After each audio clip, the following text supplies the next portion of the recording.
Good evening दोस्तों, कैसे हैं आप लोग। उम्मीद है बहुत अच्छे होंगे। स्वागत है आप सभी का आपके अपने चैनल खुरपाती ग्रुप पे। रोज़ाना शाम को 8 बजे हम मॉक टेस्ट देखते हैं जिसमें जीएस के टॉप 25 क्वेश्चन होते हैं विथ करेंट अफेयर। सुबह 7 बजे हम करेंट अफेयर की क्लास देखते हैं। आप लोग को टाइम टेबल बता दो, सुबह 7 बजे करेंट अफेयर, 8 बजे एक जीके और जीएस की स्पेशल वीडियो, और शाम को 8 बजे आप लोगों को एक मॉक टेस्ट जिसमें टॉप 25 क्वेश्चन होते हैं जो आप लोग के आने वाले किसी भी कॉम्पिटेटिव एग्जाम के लिए काफ़ी महत्वपूर्ण क्वेश्चन इसमें मिलेंगे आप लोगों को। दिन में दोपहर में 2 बजे के आसपास आप लोगों को मैथ्स की क्लास आ जाती है, बहुत जल्दी रीजनिंग आ जाएगी 3 बजे। उसके बाद 4 बजे हिंदी की भी क्लासेस की व्यवस्था करा दी जाएगी आप लोगों को, ठीक है, बहुत जल्द, जब तक आप जीएस की तैयारी अच्छे से करते रहें।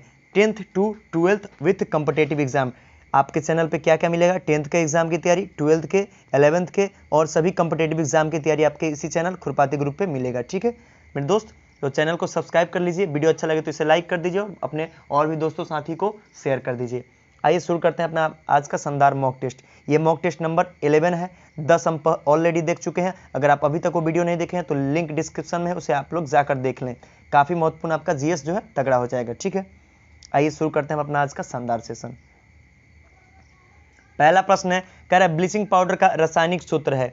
ब्लीचिंग पाउडर का रासायनिक सूत्र है, क्या है। Na2CO3 है, CaOCl2 है, CaCl2 है या फिर NaCO3 है। तो आपको बता दें मेरे दोस्त की ब्लीचिंग पाउडर का रासायनिक सूत्र CaOCl2, क्या CaOCl2 हो जाएगा। इस प्रश्न का सही उत्तर ऑप्शन बी हो जाएगा। थोड़ा सा और डिटेल में जान लेते हैं ब्लीचिंग पाउडर का उपयोग कहाँ होता है। तो आमतौर पर ब्लीचिंग पाउडर का उपयोग जो है पानी शुद्धिकरण के लिए किया जाता है। किसके लिए, पानी शुद्धिकरण के लिए किया जाता है। इससे क्लोरीन की तीव्र गंध निकलती है जिससे क्लोरोफॉर्म एवं क्लोरीन गैस बनाने में भी इसका उपयोग किया जाता है, ठीक है मेरे दोस्त। तो ब्लीचिंग पाउडर के बारे में जान चुके हैं, इतना काफी है। आगे बढ़ते हैं। अगला प्रश्न है, यूएसबी का प्रयोग किसके लिए होता है। स्टोरेज डिवाइस के लिए, प्रोसेसर के लिए, आप लोगों को पोर्ट टाइप स्टैंडर्ड के लिए या फिर सीरियल बस के लिए। तो आप लोगों को बता दें कि यूएसबी का पूर्ण रूप आप लोगों को हो जाएगा यूनिवर्सल सीरियल बस। क्या हो जाएगा, यूनिवर्सल सीरियल बस आप लोगों को पूर्ण रूप हो जाएगा यूएसबी का, ठीक है। तो इसका प्रयोग जो है पोर्ट टाइप स्टैंडर्ड के लिए किया जाता है। किसके लिए, पोर्ट टाइप। ऑप्शन सी इस प्रश्न का सही उत्तर हो जाएगा। होता क्या है यूएसबी, आप जानते हैं इस कंप्यूटर से उस कंप्यूटर में डाटा जो इधर उधर करना है तो आप लोग यूएसबी के माध्यम से कर सकते हैं। यह कंप्यूटर तथा विभिन्न उपकरणों में संचार के लिए भी प्रयोग किया जाता है। इससे कंप्यूटर और उपकरणों में बिजली भी प्रवाहित की जा सकती है, ठीक है। तो उम्मीद है क्लियर हो गया होगा। आगे बढ़ते हैं। चलिए अगला प्रश्न, प्रश्न संख्या 13 कह रहा है, किसे आत्महत्या की थैली के रूप में जाना जाता है। किसे आत्महत्या की थैली के रूप में जाना जाता है। तो आपको बता दो कि लाइसोसोम जो है इसे आत्महत्या की थैली के रूप में जाना जाता है। तो इस प्रश्न का सही उत्तर क्या हो जाएगा, ऑप्शन बी। थोड़ा सा डिटेल में जान लेते हैं। इसकी खोज किसने की थी, बात करते हैं लाइसोसोम की थी, इसकी खोज किसने की थी। तो इसकी खोज जो है ड्यूब ने की थी। किसने, ड्यूब नामक साइंटिस्ट ने की थी। कब की थी खोज इसकी, बात करते हैं कब की थी। तो इसकी खोज जो है 1955 में की गई थी। किसकी, लाइसोसोम की खोज 1955 ईस्वी में की गई थी। किसके द्वारा, ड्यूब के द्वारा। उम्मीद है क्लियर हो गया होगा, ठीक है। आगे बढ़ते हैं। अगला प्रश्न, प्रश्न संख्या 4 कह रहा है, निम्नलिखित में से मूल अधिकारों का संरक्षक कौन है। निम्नलिखित में से मूल अधिकारों का संरक्षक कौन है। विधायिका है, कार्यपालिका है, राजनीतिक दल है या फिर न्यायपालिका है। तो आपको बता दें कि मूल अधिकारों का संरक्षक जो है नगर न्यायपालिका है। कौन, न्यायपालिका। ऑप्शन डी इस प्रश्न का 100% सत्य उत्तर हो जाएगा। क्या, ऑप्शन डी, ठीक है। थोड़ा सा डिटेल में जान लेते हैं मूल अधिकार क्या होता है। तो मूल अधिकारों का अगर आप हनन करते हैं तो कोई व्यक्ति आर्टिकल 32 के तहत, मूल अधिकारों का हनन होने पर आर्टिकल 32 के तहत उच्चतम न्यायालय जा सकता है। और अगर मूल अधिकारों का थोड़ा जोरदार हनन हो गया तो कोई व्यक्ति आर्टिकल 226 के तहत, आर्टिकल 226 के तहत हाई कोर्ट भी जा सकता है, ठीक है। तो इस उम्मीद है क्लियर हो गया होगा। चलिए आगे बढ़ते हैं। इस प्रश्न का सही उत्तर क्या हमने जाना कि न्यायपालिका जो है मूल अधिकारों का संरक्षक होता है, ठीक है। चलिए प्रश्न संख्या 5 कह रहा है, सत्यमेव जयते कहाँ से लिया गया है। तो आपको बता दें कि सत्यमेव जयते जो है आपको मुंडक उपनिषद या मुंडोक उपनिषद इसे बोलते हैं, इसी से लिया गया है। प्रश्न संख्या 5 का सही उत्तर ऑप्शन ए हो जाएगा। मुंडोक उपनिषद से जो है आपको सत्यमेव जयते लिया गया है। यह भारत का एक आदर्श राष्ट्रीय वाक्य है। बात करते हैं सत्यमेव जयते की, तो क्या है ये, भारत का आदर्श राष्ट्रीय वाक्य, आदर्श राष्ट्रीय वाक्य ये मुंडोक उपनिषद, ठीक है मेरे दोस्त। और थोड़ा सा डिटेल में जाने तो ये कहाँ मिलता है हम लोगों को। तो भारत के राष्ट्रीय प्रतीक जो होता है ना, राष्ट्रीय प्रतीक, उसके नीचे देवनागरी लिपि में लिखा मिलता है। देवनागरी लिपि में आप लोग देखे होंगे लिखा मिलता है ऐसे 3 शेर जो है ना, 3 शेर, इसके नीचे यहाँ पर लिखा रहता है सत्यमेव जयते। क्या, सत्यमेव जयते लिखा रहता है। ठीक है, चलिए आगे बढ़ते हैं। अगला प्रश्न कह रहा है लोकसभा अध्यक्ष को अपना त्यागपत्र किसको संबोधित करना होता है। लोकसभा अध्यक्ष को अपना त्यागपत्र किसको संबोधित करना होता है। तो आपको बता दें कि लोकसभा संविधान के अनुच्छेद 93 क्या अनुच्छेद 93 के तहत जो है लोकसभा स्वयं ही अपने सदस्यों में से एक अध्यक्ष और एक उपाध्यक्ष चुनती है। फिर से जान लेते हैं, लोकसभा आर्टिकल 93 के तहत स्वयं ही खुद ही अपने सदस्यों में से एक को अध्यक्ष और एक को उपाध्यक्ष चुन लेती है। ठीक है, तो अगर अध्यक्ष को त्यागपत्र देना हो तो अपने उपाध्यक्ष को दे देंगे, और अगर उपाध्यक्ष को त्यागपत्र देना हो तो अपने अध्यक्ष को दे देंगे। तो लोकसभा के अध्यक्ष अपने त्यागपत्र किसको संबोधित करेगा, तो लोकसभा के उपाध्यक्ष को। तो इस प्रश्न का सही उत्तर क्या हो गया, ऑप्शन सी हो गया। ठीक है मेरे दोस्त, क्लियर है, आगे बढ़ते हैं। प्रश्न संख्या 7 कह रहा है कि मुद्रास्फीति के समय के दौरान कर की दरों में निम्नलिखित में से क्या होगा। तो आप लोगों को बता दें कि मुद्रास्फीति क्या होता है। तो मुद्रास्फीति का अभिप्राय जो है बढ़ती हुई कीमतों के कम होने से है। किसी वस्तु की कीमत जो है अचानक कम होने लगे तो उसको क्या बोलेंगे, मुद्रास्फीति। तो इस समय दौरान होगा क्या, तो इसमें करों में वृद्धि कर दी जाएगी। क्या, करों में वृद्धि कर दी जाएगी। जब भी मुद्रास्फीति होगा तो कर में वृद्धि, मुद्रास्फीति कर में वृद्धि। क्लियर है, तो इस प्रश्न का सही उत्तर ऑप्शन ए ही हो जाएगा। ठीक है, चलिए आगे बढ़ते हैं। पीडीएफ चाहिए तो आप हमारे टेलीग्राम KGF से जुड़ जाइए, आपको पीडीएफ मिल जाएगा बाबू। ठीक है, चलिए भारत में निम्नलिखित में से कौन सा क्षेत्र सबसे अधिक कर का भुगतान करता है। भारत में निम्नलिखित में से कौन सा क्षेत्र सबसे अधिक कर का भुगतान करता है। कृषि क्षेत्र, औद्योगिक क्षेत्र, परिवहन क्षेत्र या फिर बैंकिंग क्षेत्र। तो आपको बता दें कि भारत में सबसे अधिक कर का भुगतान जो है इंडस्ट्रियल एरियाज यानी कि औद्योगिक क्षेत्र सबसे अधिक कर का भुगतान करता है। तो 8 का उत्तर क्या हो जाएगा, ऑप्शन बी। चलिए 9वां नंबर प्रश्न कह रहा है कि लोदी वंश की स्थापना किसने की। इब्राहिम लोदी ने, सिकंदर लोदी ने, बहलोल लोदी ने या फिर खिज्र खान ने। एक बार फिर से थोड़ा सा आराम से जान ले, लोदी वंश की स्थापना किसने की थी। तो आपको बता दें कि लोदी वंश की स्थापना जो है मेरे दोस्त बहलोल लोदी ने की थी। किसने, बहलोल लोदी ने की थी। कब की थी स्थापना, तो 1451 ईस्वी में। कब, 1451 ईस्वी में बहलोल लोदी ने लोदी वंश की स्थापना की थी। ठीक है, उम्मीद है क्लियर हो गया होगा। थोड़ा सा आगे बढ़ते हैं। प्रश्न संख्या 10 देखते हैं अपना। कह रहा है हर्षवर्धन को किसने पराजित किया था। हर्षवर्धन को किसने पराजित किया था। प्रभाकर वर्धन ने, पुलकेशिन द्वितीय ने, नरसिंह वर्मा पल्लवन ने या फिर शशांक ने। तो आपको बता दें कि नर्मदा नदी के तट पर पूछता है कि किस नदी के तट पर, तो नर्मदा नदी के तट पर हर्षवर्धन को पुलकेशिन द्वितीय ने पराजित किया था। कहाँ, नर्मदा नदी के तट पर पुलकेशिन द्वितीय ने हर्षवर्धन को पराजित किया था। पुलकेशिन द्वितीय कौन थे, तो ये चालुक्य नरेश थे, ये चालुक्य वंश के नरेश थे। ठीक है, क्लियर हो गया होगा। तो चलिए आगे बढ़ते हैं। प्रश्न संख्या 11 कह रहा है कि जैव मात्रा का पिरामिड किस पारिस्थितिक तंत्र में उल्टा होता है।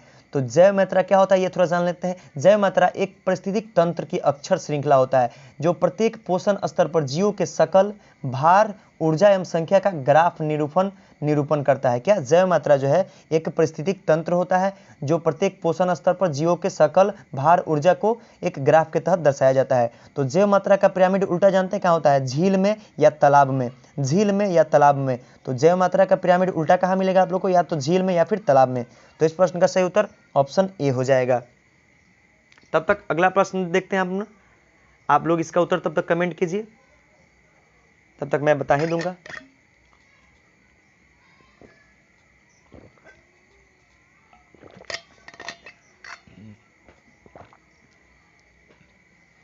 कह रहा है अगला प्रश्न, प्रश्न संख्या 12 कि किस गवर्नर जनरल का नाम राज्य हड़प नीति यानी कि डॉक्ट्रिन ऑफ लैप्स के साथ जुड़ा हुआ है। तो आपको बता दें कि लॉर्ड डलहौजी जिसका शासनकाल 1848 से 1856 ईस्वी तक चला, मतलब अपने भारत में ये वायसराय रहा। तो इसने ही डॉक्ट्रिन ऑफ लैप्स की नीति का प्रतिपादन किया था। किसने, लॉर्ड डलहौजी ने। ठीक है, इसी ने 1850 ईस्वी में भी विधवा पुनर्विवाह का अधिनियम लाया था। किसने, लॉर्ड डलहौजी ने 1850 ईस्वी में एक नियम आया था जो फेमस है, पूछता है विधवा पुनर्विवाह नियम। ठीक है, और ये जो है शिमला को ग्रीष्मकालीन राजधानी बनाया था। इसी ने शिमला को जो है ग्रीष्मकालीन राजधानी बनाया था। किसने, लॉर्ड डलहौजी ने। चलिए आगे बढ़ते हैं। प्रश्न संख्या 13 कह रहा है शीतकाल में एक मोटी कमीज की अपेक्षा 2 पतली कमीजें हमें अधिक गर्म क्यों रख सकती है। तो आपको बता दें कि शीतकाल में जो है दो कमीजों के बीच वायु की परत रोधी माध्यम के रूप में काम करती है। दो कमीजें जो है वायु की परत रोधी के रूप में काम करती है, इसीलिए दो कमीजें हमें ज़्यादा उपयुक्त होती है एक मोटे स्वेटर के अपेक्षा। ठीक है, चलिए 14वां नंबर प्रश्न देख रहे हैं अपना। कह रहा है ग्रीन हाउस गैसों नाइट्रस ऑक्साइड तथा मीथेन पैदा करने की सबसे अधिक संभावना निम्नलिखित में से किस जीव से की जा सकती है। तो आपको बता दें कि ग्रीन हाउस गैसों नाइट्रस ऑक्साइड और मीथेन की जो सबसे अधिक संभावना जो है पैदा करने की जीवाणु से की जाती है। किससे? जीवाणु से। क्या? जीवाणु से। क्लियर है? जीवाणु जो है नाइट्रोजन तत्व के चक्रण में भी महत्वपूर्ण भूमिका निभाते हैं। ठीक है, चलिए आगे बढ़ते हैं। इस प्रश्न का सही उत्तर ऑप्शन सी जीवाणु हो जाएगा। अगला प्रश्न, डॉक्टर अंबेडकर राष्ट्रीय स्मारक की स्थापना किस स्थान पर अप्रैल 2018 में की गई। तो आपको बता दें कि 13 अप्रैल 2018 को जो है नरेंद्र मोदी ने नई दिल्ली में अंबेडकर राष्ट्रीय स्मारक की स्थापना की। ठीक है, इस प्रश्न का सही उत्तर ऑप्शन सी हो जाएगा। आगे बढ़ते हैं। प्रश्न संख्या 16, कह रहा है निम्नलिखित में से कौन सामान्यतः लोकमान्य के नाम से जाने जाते हैं। तो आपको बता दें कि स्वराज्य हमारा जन्मसिद्ध अधिकार है, ये किसने नारा दिया था? तो बाल गंगाधर तिलक ने, और इन्हें ही लोकमान्य के नाम से भी जाना जाते हैं। तो बाल गंगाधर तिलक इस प्रश्न का सही उत्तर हो जाएगा। आपसे पूछ दे कि स्वराज हमारा जन्मसिद्ध अधिकार है, ये किसने दिया नारा? तो बाल गंगाधर तिलक ने। इन्हें किस नाम से भी जानते हैं? तो लोकमान्य के नाम से जाने जाते हैं। क्लियर है? कल हम लोग 8 बजे देखेंगे विश्व के प्रमुख भौगोलिक उपनाम, विश्व के प्रमुख भौगोलिक शहरों के उपनाम से कौन कौन से पूरे विश्व में शहर जाने जाते हैं वो हम देखेंगे। उसके अगले दिन देखेंगे प्रमुख व्यक्तियों के उपनाम। ठीक है, तो मेरे दोस्त तो वीडियो में कल 8 बजे भी आना ना भूलिएगा। करेंट अफेयर कल एकदम अच्छे से 21 अगस्त का करेंट अफेयर कल 7 बजे विश्लेषण हम देखेंगे, और फिर कल 12वां नंबर मॉक टेस्ट हम कल 8 बजे रात में देखेंगे। ठीक है मेरे दोस्त, चलिए आगे बढ़ते हैं। कह रहा है सूर्य में असीमित ऊर्जा का स्रोत है। सूर्य में असीमित ऊर्जा का स्रोत आप लोगों को बता दें कि नाभिकीय संलयन है। क्या? नाभिकीय संलयन जो है सूर्य में असीमित ऊर्जा का स्रोत है। कैसे होता है नाभिकीय संलयन? तो जब 2 या 2 से अधिक हल्के नाभिक संयुक्त होकर एक भारी नाभिक बनाते हैं और अत्यधिक ऊर्जा विमुक्त करते हैं तो इस अभिक्रिया को नाभिकीय संलयन कहते हैं। सूर्य एवं तारों से प्राप्त ऊर्जा एवं प्रकाश का स्रोत नाभिकीय संलयन से ही होता है। ठीक है, तो क्लियर हो गया। जब 2 या 2 से अधिक हल्के नाभिक संयुक्त होकर एक भारी नाभिक बनाते हैं तो वो सबसे अधिक ऊर्जा विमुक्त करते हैं। इस अभिक्रिया को नाभिकीय संलयन कहते हैं। तो इस प्रश्न का सही उत्तर ऑप्शन बी हो जाएगा। चलिए आगे बढ़ते हैं। प्रश्न संख्या 13 की ओर हम बढ़ेंगे, क्षमा कीजिएगा 18 की ओर। कह रहा है नर्मदा बचाओ आंदोलन किसके नेतृत्व में आरंभ हुआ। नर्मदा बचाओ आंदोलन पी हेगड़े के नेतृत्व में हुआ, सीपी भाटिया के, मेघा पाटकर के, या फिर अरुंधति राय के। तो आपको बता दें कि नर्मदा बचाओ आंदोलन जो है मेघा पाटकर के नेतृत्व में हुआ। किसके? मेघा पाटकर के नेतृत्व में नर्मदा बचाओ आंदोलन आरंभ हुआ था। यह आंदोलन मुख्यतः किसानों, आदिवासियों, मानवाधिकार कार्यकर्ताओं तथा पर्यावरणवादियों द्वारा नर्मदा नदी पर सरदार सरोवर बांध के निर्माण के विरुद्ध के लिए किया गया था। सरदार सरोवर नदी पर बांध के निर्माण के विरुद्ध ये आंदोलन किया गया था, नर्मदा बचाओ आंदोलन। ठीक है, आगे बढ़ते हैं।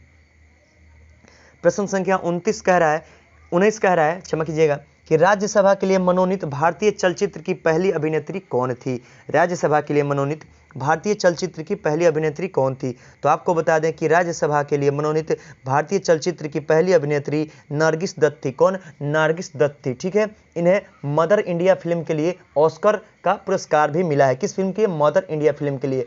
और वर्ष 1980 में इन्होंने राज्यसभा के लिए मनोनीत वाली प्रथम अभिनेत्री बनी थी। कब? वर्ष 1980 ईस्वी में ये राज्यसभा के सदस्य बनी थी। कब? वर्ष 1980 में। कौन? नरगिस दत्त। किस फिल्म के लिए इन्हें पुरस्कार मिला ऑस्कर? तो आपको बता दें कि मदर इंडिया के लिए। प्रश्न संख्या 20 हम अपना देख लेते हैं। बहुत ही आसान प्रश्न और एग्जाम में पूछे जाने वाला प्रश्न है। कह रहा है कि साधारण लवण का रासायनिक नाम है। तो साधारण नमक का रासायनिक नाम क्या हो जाएगा? Sodium chloride. इसका संकेत क्या हो जाएगा? रासायनिक सूत्र NaCl। इसमें कितने अनुपात होते हैं सोडियम और क्लोरीन के? तो 1:1 होते हैं। ठीक है, उम्मीद करता हूं क्लियर हो गया होगा। प्रश्न संख्या 21 हम अपना देख लेते हैं। कह रहा है राष्ट्रीय युवा दिवस नेशनल यंग डे किस महान व्यक्ति के नाम पर बनाया जाता है। किस व्यक्ति के नाम पर बनाया जाता है? तो आपको बता दें कि स्वामी विवेकानंद की जो है जयंती अर्थात 12 जनवरी को प्रतिवर्ष राष्ट्रीय युवा दिवस के रूप में मनाया जाता है। स्वामी विवेकानंद की जयंती पर कब? 12 जनवरी को राष्ट्रीय युवा दिवस मनाया जाता है। ठीक है, प्रश्न संख्या 21 हम अपना देख लेते हैं। कह रहा है विश्व सुंदरी बनने वाली प्रथम भारतीय महिला हैं। विश्व सुंदरी बनने वाली प्रथम भारतीय महिला है। प्रथम भारतीय महिला कौन है? तो रीता फाड़िया है। कौन? रीता फाड़िया है प्रथम भारतीय महिला जो विश्व सुंदरी बना है। यह खिताब उन्होंने कब जीता है? तो 1966 में ये विश्व सुंदरी प्रथम भारतीय महिला बनी थी। कब? 1966 में। उम्मीद करता हूं इतना समझ में आ गया होगा।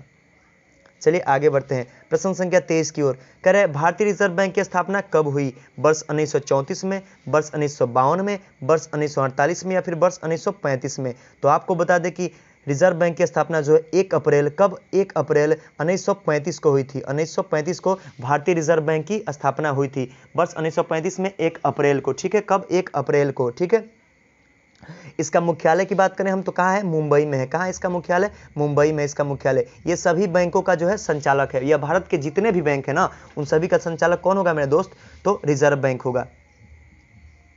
चलिए, संतोष ट्रॉफी किस खेल से संबंधित है? आपको बता दें कि एक मैंने वीडियो डाल चुका है ट्रॉफी एवं खेल से संबंधित। उस वीडियो को आप अभी तक नहीं देखे हैं तो लिंक डिस्क्रिप्शन में देख लीजिएगा। इस क्वेश्चन को तुरंत बना दीजिएगा आप लोग। तो बता दें कि संतोष ट्रॉफी जो है फुटबॉल खेल से संबंधित है। किस खेल से? फुटबॉल खेल से है। और ये कब शुरुआत हुई? तो 1941 ईस्वी में शुरुआत हुई थी। कब? 1941 ईस्वी से शुरुआत हुई थी। किसकी? संतोष ट्रॉफी की। और IPL चल ही रहा है मेरे दोस्त, आप लोगों को पता ही है। आज कोलकाता और बेंगलुरु का मैच है। ठीक है, कल CSK और मुंबई का हुआ। जैसे ही IPL खत्म होगा, इससे रिलेटेड सारे जीके का वीडियो आपको हमारे चैनल पे मिल जाएगा। चलिए अगला प्रश्न, कह रहा है इनमें सबसे अच्छा उष्मा का चालक कौन सा है? इनमें सबसे अच्छा उष्मा का चालक कौन सा है? तो इनमें सबसे अच्छा उष्मा का चालक जो है चांदी है। कौन? चांदी है, जिसका संकेत Ag होता है। क्या? Ag थोरियम बोलते हैं। ठीक है मेरे दोस्त, वीडियो में अंत तक बने रहने के लिए बहुत बहुत धन्यवाद।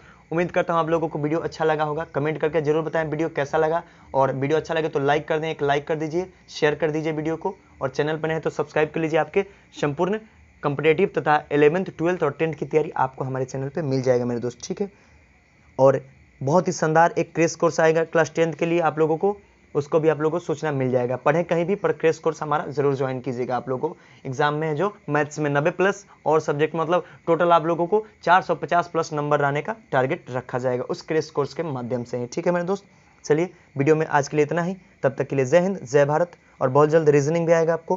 प्रतिदिन मैथ्स का भी वीडियो आप लोग को देखने को मिलेगा। जीके मिल ही रहा है, करेंट अफेयर मिल ही रहा है। ठीक है मेरे दोस्त, हिंदी भी आ जाएगा।